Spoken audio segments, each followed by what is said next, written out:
Salam alaikum à tous, bonsoir et bonjour à tous. Aujourd'hui, émission un peu spéciale ce soir, un entretien avec Karim Zitou, président Mouvement Socios Clubis créé le 16 juin 2019, basé sur Paris et un des porte-parole du front de sauvetage du club africain. Oui, malheureusement, encore le club africain est encore sous le feu des projecteurs.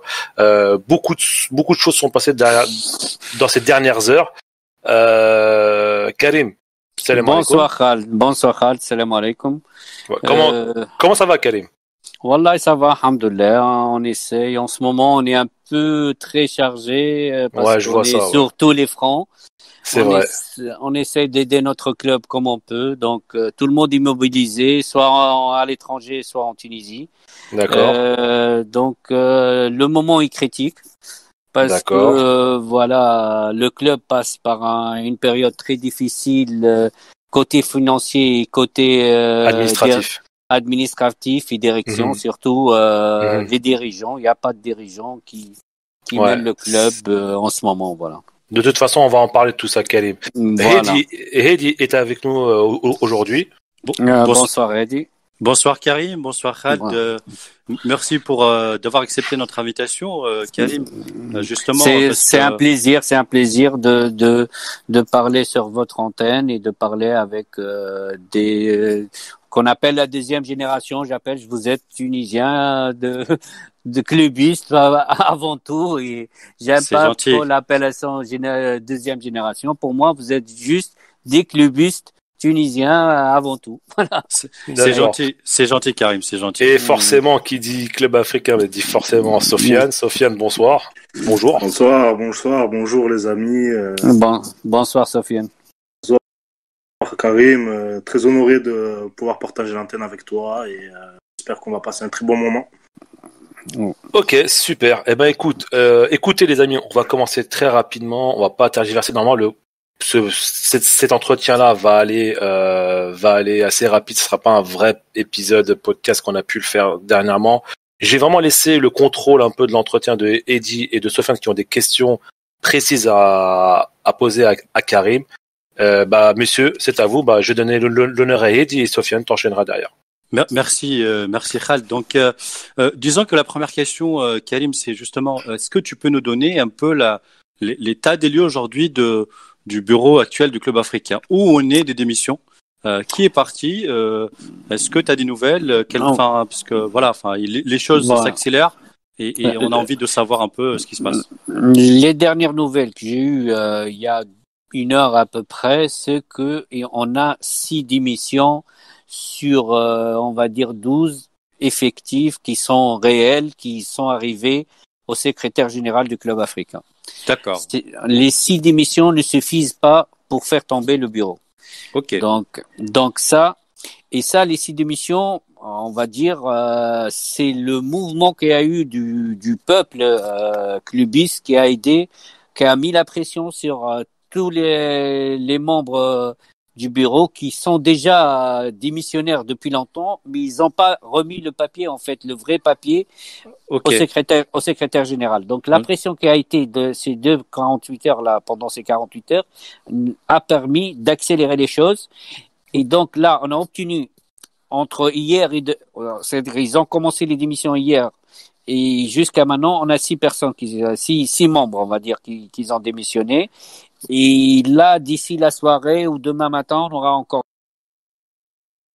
9 démissions, le bureau tombe. Donc notre but, c'est d'arriver à 9. D'accord. Voilà, pour que le bureau soit... Pour que les choses soient claires peut-être à tout le monde et tous nos auditeurs, Karim. Donc le bureau actuel du club africain, il est composé de 11 membres, c'est ça, élus. 11 membres élus, ouais.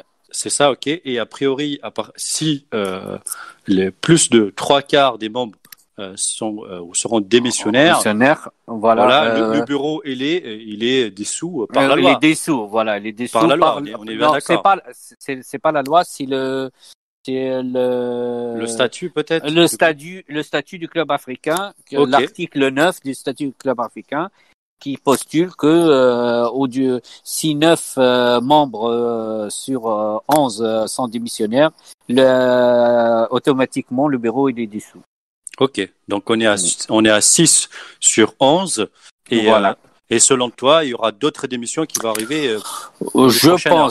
Je pense dans les prochaines heures, vu la pression qu'il y a médiatique, la pression du peuple clubiste, les quelques menaces de certains groupes fanatiques de sortir dans la rue et tout ça, ça peut pousser des gens à éviter le pire et de démissionner pour passer à notre ère du club africain, une autre façon de diriger le club africain. On va y revenir sur ça en tout cas. Ouais.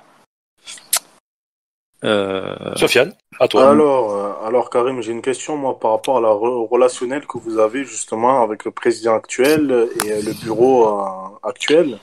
On sait très bien que Younes était venu à Belleville, il me semble.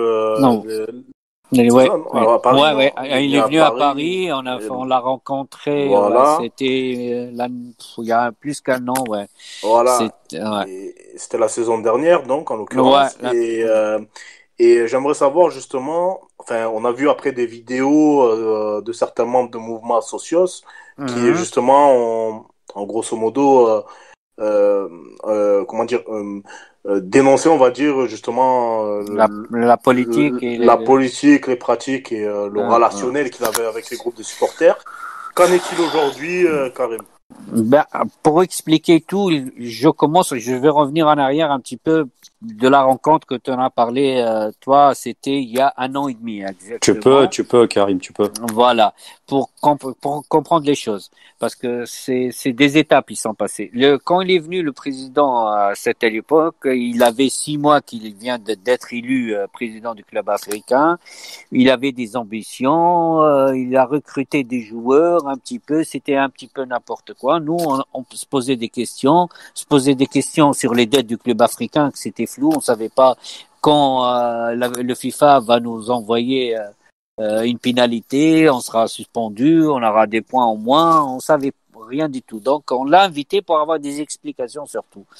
Donc à l'époque, il nous donnait des explications, il nous a promis des choses aussi.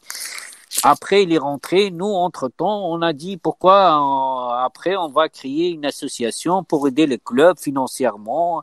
On laisse le président s'occuper de tout ce qui est dette, tout ce qui est FIFA, tous les problèmes là.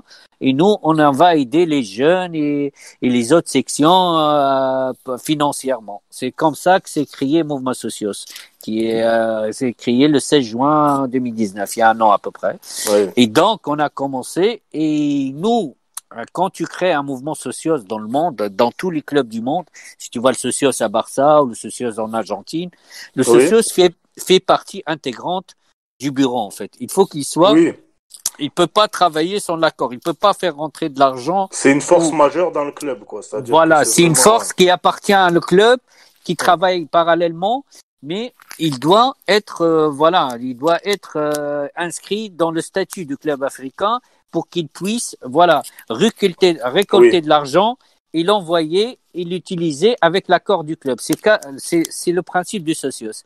Donc nous, quand on a essayé de contacter le président, je sais pas qu'est-ce qui s'est passé. Les gens, ils lui ont soufflé dans l'oreille que nous on travaillait pour d'autres gens ou d'autres qu'on travaille pour d'autres gens pour les placer et l'enlever de la présidence. Donc il s'est retourné contre nous en fait. Et il a fait volte-face quoi. Voilà, il s'est retourné contre nous et on était nous le diable. C'est la nouvelle association qui va venir l'enlever la présidence, qui lui met le bâton dans le roue, alors que nous on était rien, on travaillait juste, on voulait recruter de l'argent. Les gens qui nous connaissent, ils le savent tous, on est tous, la plupart c'est des salariés qui vivent à Paris ou en France ou à l'Europe, en Belgique, en Allemagne, on est tous des salariés, des jeunes ingénieurs. Il y avait pas d'ambition politique. Aucune ambition. On n'a aucun homme politique derrière nous, ni homme sportif, ni rien, ni dirigeant, ni rien du tout. on avait un but noble, on voulait créer un socios pour le club africain, vu qu'on a une puissance publique et on a un public très connu par sa passion pour son club, très fidèle. Fidèle et engagé, et qui se donne tout pour son club. Donc on a dit pourquoi pas utiliser cette fidélité entre autres pour la transformer réellement en quelque chose de concret, en aide financière, quoi. Ok. Et c'est comme ça. Et c'est comme ça. Et donc, on a créé le socios. Et après, voilà. Après, on a rentré en conflit avec lui. Il voulait plus parler de nous. Il a fait le mur. Donc. Et justement, Karim. Donc là, on arrive un peu au vif du sujet. Peut-être, c'est aujourd'hui, vous êtes face à un mur, comme tu le dis très bien. Ouais. Et est-ce que, enfin, le front, ce qu'on appelle le front du sauvetage du club africain, en arabe, Jabhat al-Inqadh, ouais, qui est né à 2 ans, il y a 2 ans, non, 2 jours, pardon. Voilà, 48 heures. 2 ans, c'est un lapsus peut-être.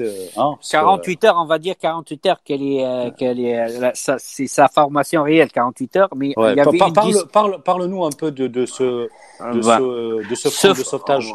Ce front de sauvetage, donc, il s'est construit au début entre 3 composantes. Une composante qui est connue en Tunisie, c'est la Ligue Clubiste, avec son président Kais Rafir, que c'est un ami. Donc depuis qu'il était élu, parce qu'il y avait un autre président, il a été élu, ça fait 1 an à peu près.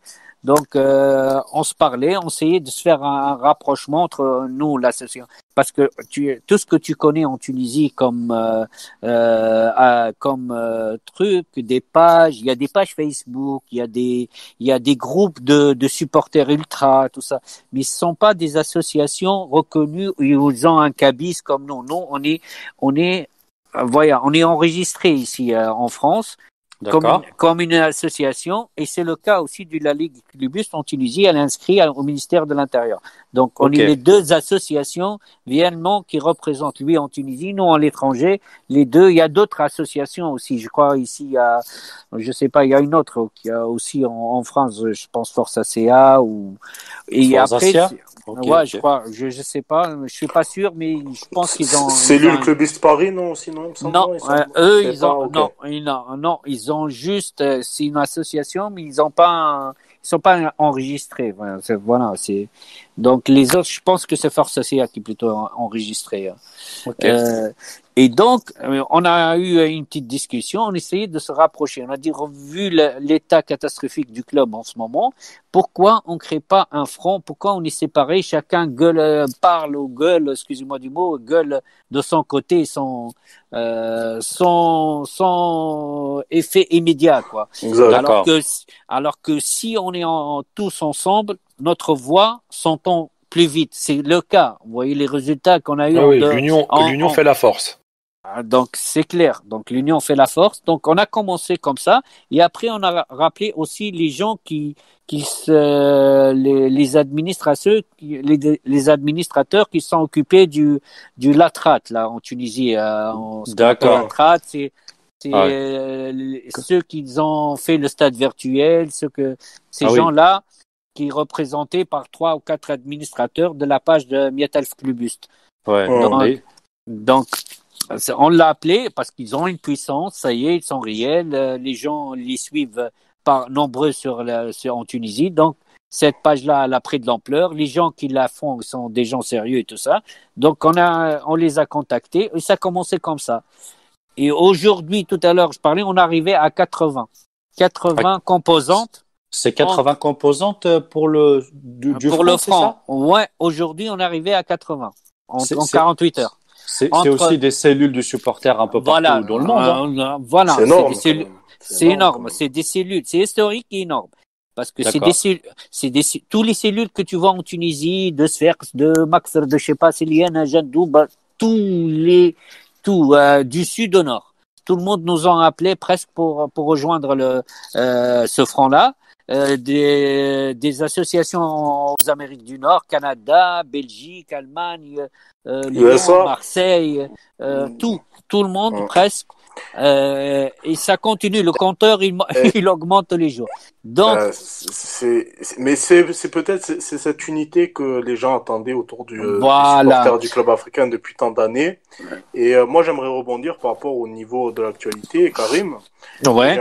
J'aimerais savoir que vous avez réussi, vous aussi, à justement amasser de l'argent grâce aux produits dérivés, aux CD que vous avez vendus, etc., à travers diverses actions. Ouais. Mais est-ce que cet argent a été rapatrié au club, justement, ou non? Ou est-ce qu'il est resté en France et vous attendez justement la démission du bureau actuel? Nous, tout ce qui a été, en fait, on a fait des ventes de produits. Il faut dire ce qui est réel, c'est des produits achetés au groupe Ultra, le groupe Winners et le groupe Leaders. Et le groupe aussi Vandals. C'est des groupes-là, c'est eux qui ont créé des produits en Tunisie. Et donc, nous, juste pour préciser pour les non-supporters du CA qui vont écouter ce podcast, Winners est le premier groupe Ultra de la Curva Nord. Voilà. Leader, c'est le deuxième. Vandals est le troisième. Et le quatrième est Dodgers. La même année. Fondé en 2007, les deux derniers. Voilà, il y a quatre. Et tout cet ensemble est la Curva Nord 1995. Voilà. D'où du virage nord de Mendes et du Rades. Voilà. Pour être plus clair, il y a 4 groupes. Donc ces groupes-là, ils ont créé des produits en Tunisie. Nous, on les a achetés chez eux. Donc et on les a vendus en France. Et tout l'argent, donc soit les dons, soit les ventes de produits, tout ça, ils été virés directement au mois de novembre et au début décembre. Pour payer les dettes, en fait. Ils sont partis tous, on n'a laissé aucun centime, même pas un fonds de roulement. Tout ce qu'on a récolté, c'est aux alentours de à peu près 140 000 dinars. Entre dons et vente de produits, et tout ça, c'est parti pour payer les dettes. D'accord. Ok, Karim. Moi, j'avais une question, parce que je vous ai tous entendu attentivement, Hedi, Sofiane et toi. C'est quoi les perspectives d'avenir pour le CA et quel est vraiment le candidat parfait pour rediriger et redresser la barre du club? Voilà, c'est le grand sujet. En fait, maintenant, parce que là, s'il y a démission de ce bureau, il faut pas laisser un vide. Le vide, c'est qu'il fait peur à tout le monde. Donc, il faut il faut qu'il y ait une sorte d'un bureau. Un bureau qui soit provisoire, qui va diriger les problèmes quotidiens les affaires courantes, on va dire. Voilà, les affaires courantes, c'est comme une passation entre un gouvernement et un gouvernement rentrant et un gouvernement sortant, quoi. Voilà, voilà, il y a un petit temps de passation. Après, moi, ça, c'est mon avis, l'avis de plusieurs clubistes maintenant et de nouveau, on veut créer des nouveaux dirigeants. On veut créer une autre façon de diriger le club africain. C'est pour ça qu'on a pensé aux socios. On ne veut plus d'un président riche. On dépend d'une personne, en fait. On veut plus dépendre des personnes. On veut dépendre. Le club africain. Vous voulez changer de statut, c'est ça? C'est pas c'est ça. Non, c'est le mode opératoire, peut-être. Le mode opératoire. Le mode opératoire, d'accord. Oui, un peu comme le Real Madrid ou le Barça avec les socios. Pourquoi? C'est à peu près ça. Je pense que Karim, il veut que les supporters du club africain décident de qui sera le président, qui sera vice-président à travers des élections comme ça se fait en Espagne dans les grands clubs. Voilà, parce que regardez, les anciennes élections là du bureau là qui est démissionnaire, ils ont été élus par 369 personnes. Vous imaginez un grand club comme le club africain qui compte des millions de supporters en Tunisie et à l'étranger, il soit élu par 369 personnes. On en a parlé dans le podcast numéro 3. On avait parlé de ça. Donc, notre but, c'est d'avoir 10 000 et 20 000 et 30 000 adhérents qui votent pour un bureau et qui décident de la politique de leur club.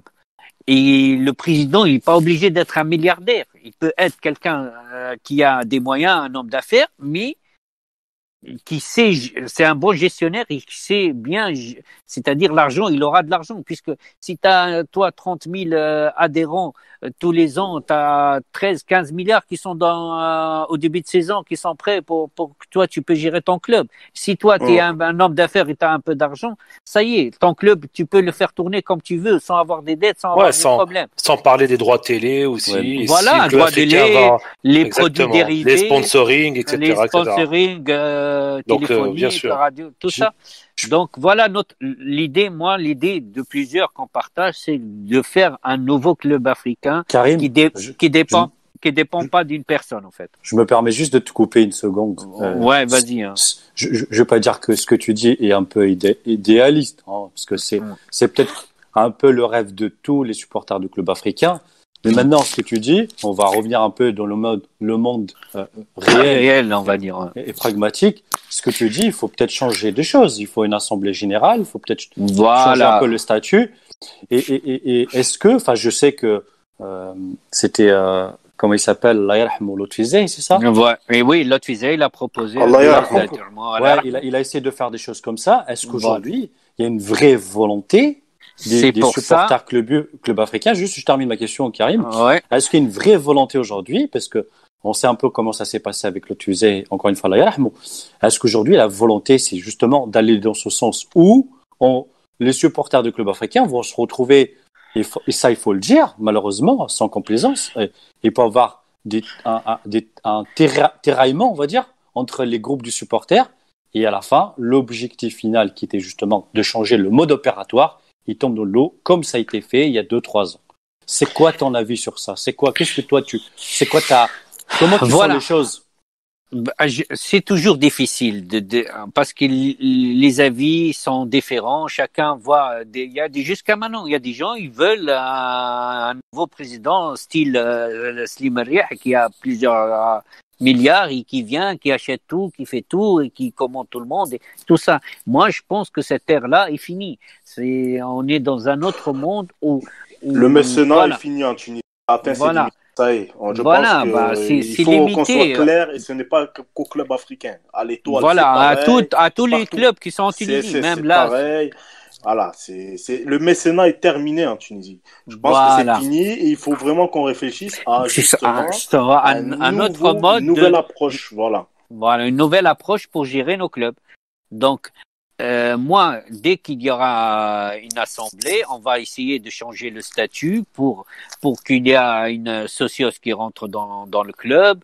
Il y aura des nouveaux dirigeants qui vont essayer. On va faire ce qu'on appelle un ceinture financier ou ceinture d'hommes d'affaires qui eux injecte de l'argent pour le club en continu. Voilà, ce qu'on appelle l'Ajnedam, je ne sais pas comment la traduire, une commission d'aide.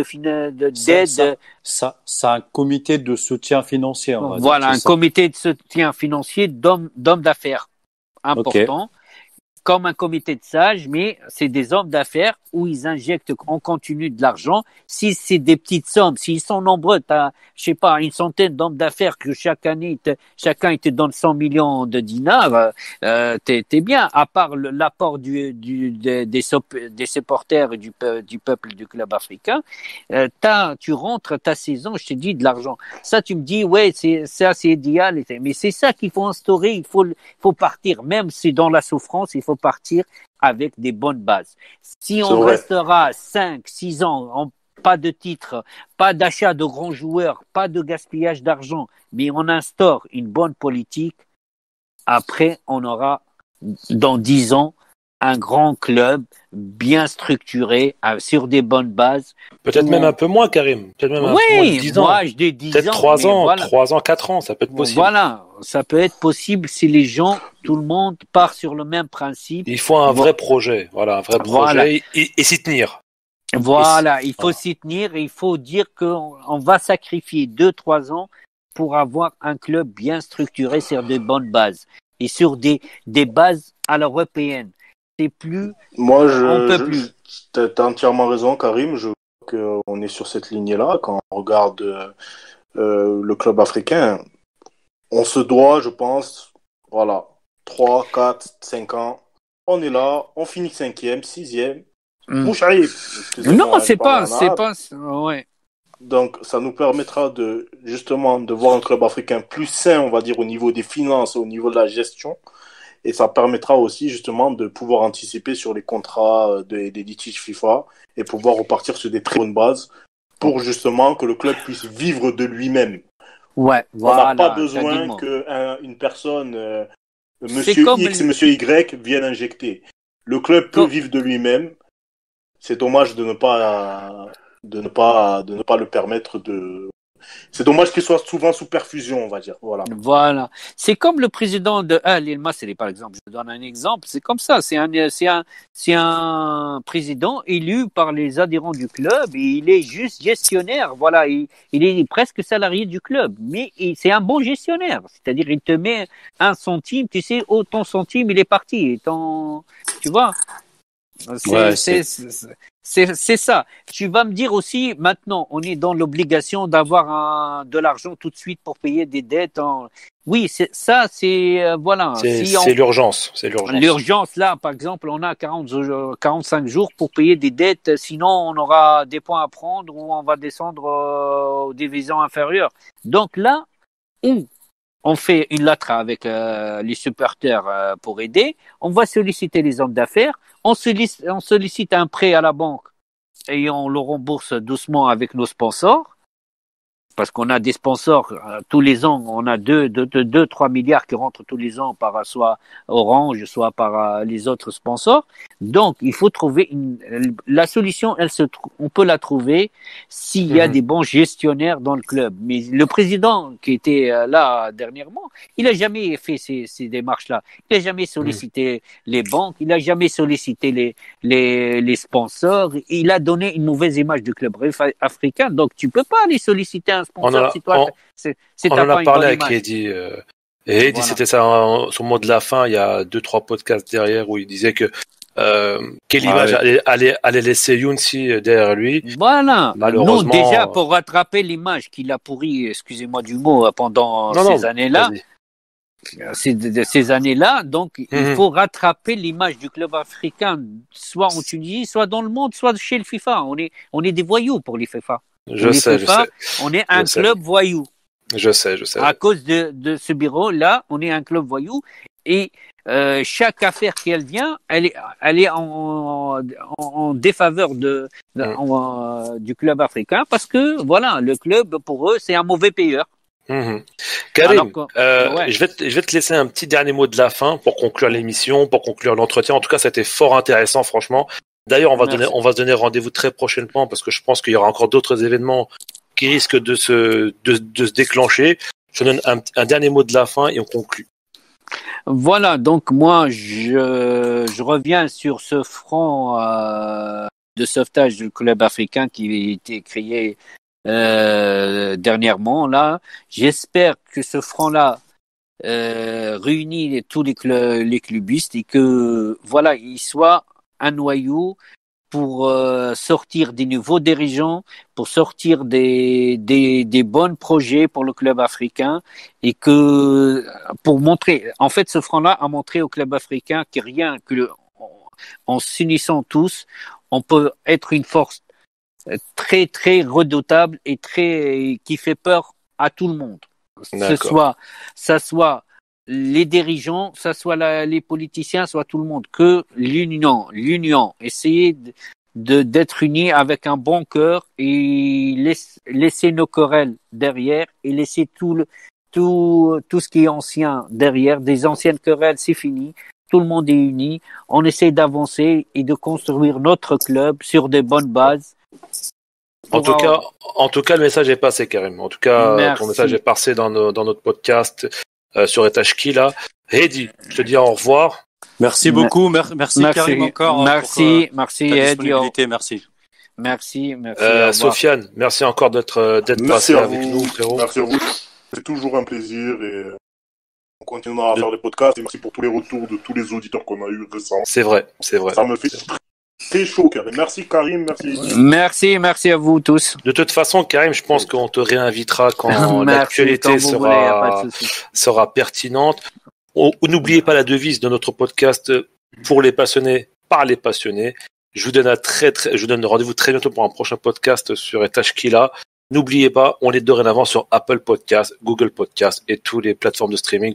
Je vous kiffe. À très bientôt. Ciao.